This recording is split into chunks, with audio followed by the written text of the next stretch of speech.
All right, it's Wednesday the 13th. Just going to show a little progress. We've had the HVAC crew coming in. I think they came in today. We've got a good majority of the walls framed. Break room. Got our panel that's in place. Electric crew's been out working. So it is coming together.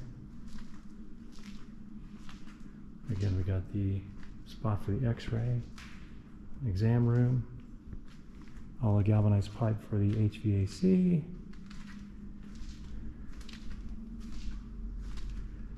So it is coming along.